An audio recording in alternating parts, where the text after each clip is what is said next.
Welcome back to Sunrise. Now, we're starting off with a look at Ekiti State, a new dawn. A former Minister of Mines and Steel, Dr. Pt.1, on Tuesday formally took over the reins of power as the executive governor of the state with a vow to look at what his predecessor did.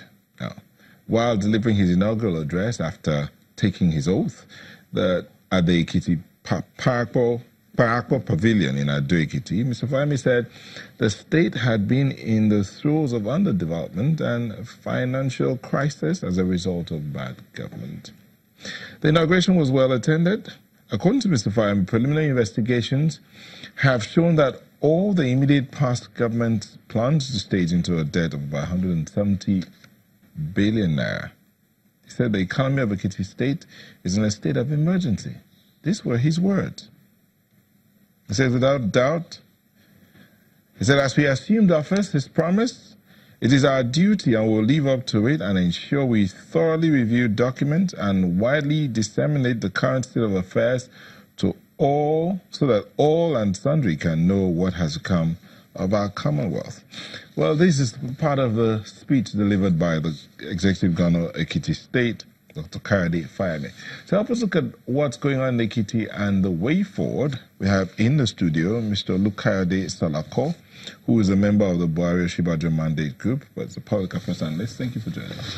Thank you very much. And good morning, Nigeria. We're still expecting Mr. Olade Ario, who is a public affairs analyst, to help us understand what's happening there. But we also reached out to the Ekiti State government, the spokesperson of the Ekiti State government, and they had promised to be here, but obviously they're still they're still working themselves through the system, so maybe they'll join us sometime real soon. Okay, let me start with you, Mr. Salako. Were you there on Tuesday? No, I wasn't there, but my wife has been there. Okay. And she's still there. Okay. So what's the report you got from your wife? Well,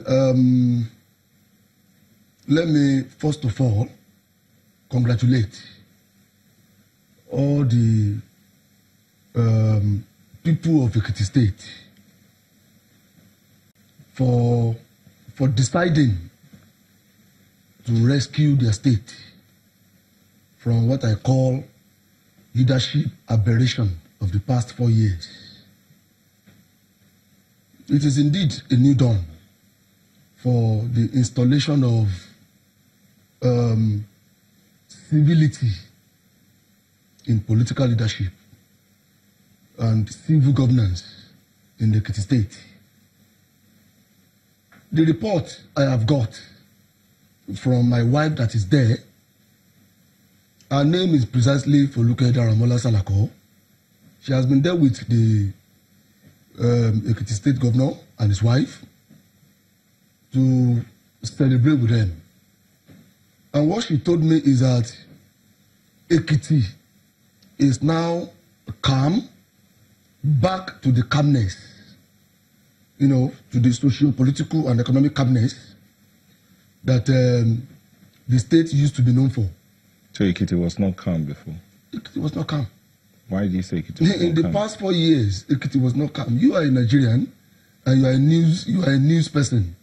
You should know that the man who just left there ran Ekiti State tensionally.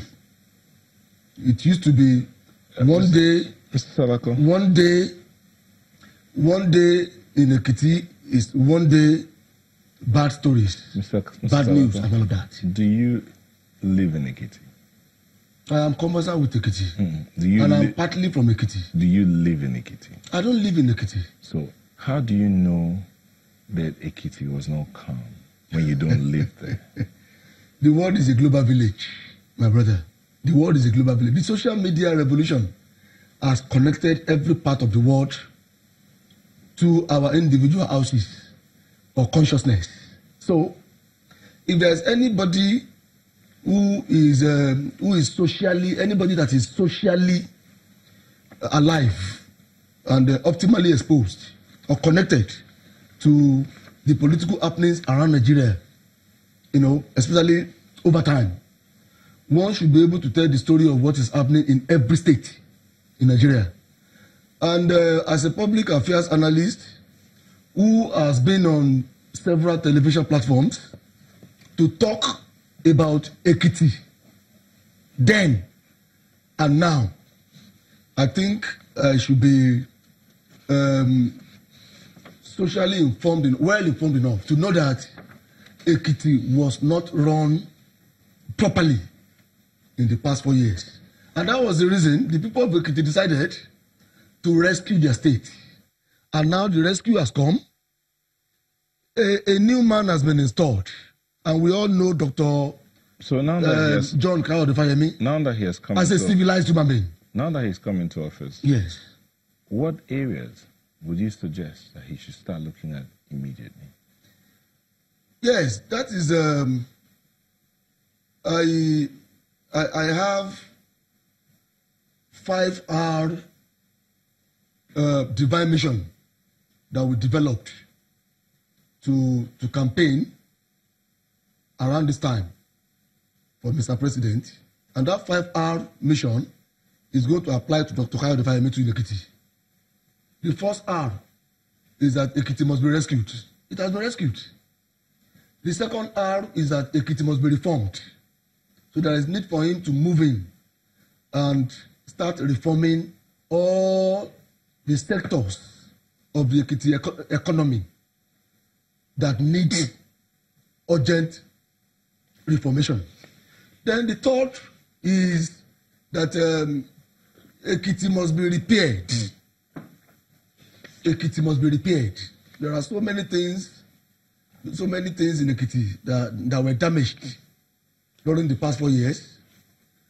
An example of that is Ikogosi. This Ikogosi Resource Center. I used to travel there with my family during the first term of Dr. Fayemi. It was such a beautiful place. Such a beautiful place to recreate, to relax, to enjoy quality life. But I understand that Ikogosi was abandoned and not properly taken care of. Now, the new governor must go there to repair that place because that is one of the pride of Ekiti State. The next arrow is that Ekiti must be refixed. And I think the new man knows all the areas where those refixings are necessary. And finally, Ekiti must be restored. The battered image of Ekiti must be restored. The kind of image the immediate past government of Ekiti left for Ekiti is not the one that someone like me would want to be proud of or identify with. So, Ekiti's image as the once upon a time citadel and fountain of knowledge in Nigeria, a state where you could have about 10 professors in a family, needs that restoration. Ekiti must be restored. So is it the past governor that caused the number of professors in the family to be reduced? Leadership is everything. Just hold your thoughts. Leadership is everything. Hold your thoughts. We'll take a moment and go on a quick break. We'll come back and continue the conversation. Please don't go away.